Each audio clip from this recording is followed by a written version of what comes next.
dhegaysta bal ka waran haddii jiir ama doolli uu masaajid intuu galo dadkii jameecada salaada ku tukanayay uu weliba dharka u dhex galo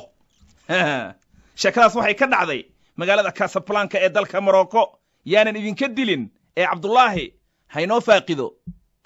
عطشوا جير كاني وحاو قال مساجد كقيبت أي دمر ككدو كنيان هي وحاونا لغها كقص عضي مت كم إذا دمر كمساجد كدو كني هي مركز قبدي وإسكون حدا وإنت بودي بأرض الردي بيكو أرضي ضدك كلا مساجد كوجرنا وحيس لها المركز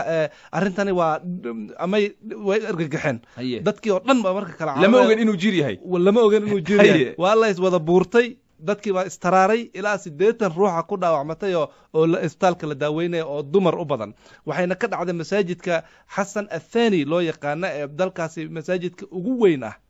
magaalada Casablanca ku yaalo magaaladaas ku yaala okay dadkii ma ogaadeen wixii ay ka carreeyeen inuu jiir ama dool lahaa markii dambe wayba ogaadeen laakiin waa mar ay banaanka wada tageen oo dadkii argagaxeen oo la isbuursaday oo dad dhaawac yar soo gaaray dhaawacyada waxay u badan yihiin kuwa fudud laakiin mar ay dadkii isbuursadeen oo banaanka la wada baxay la ogaaday waxa laga cararey inuu yahay jiir masaajidka soo gala dad badan waxay leeyihiin masaajidkani mid kamid ah masaajidada ugu weyn ee dalkaasi oo lagu magac daray boqorkii hore ee dalkaasi Xasan Athani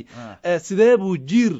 ku soo galay oo waliba qaybtii dumarka uu sii tagay Cabdullaahi laakiin jiirkii ma la soo qabtay markii dambe kulli jiirkii dadkii way arkeen oo waa la helay laakiin dadku waxay hadda ay diiradda saarayaan ayaa ah in jiir uu masaajid galo inuu masaajid galay una sababay in la isbuurto oo 80 ruuxna ay dhaawacmaan Cabdullaahi waxaan ku weydiiyay gurigaaga adiga waligaa jiir ma ku aragtay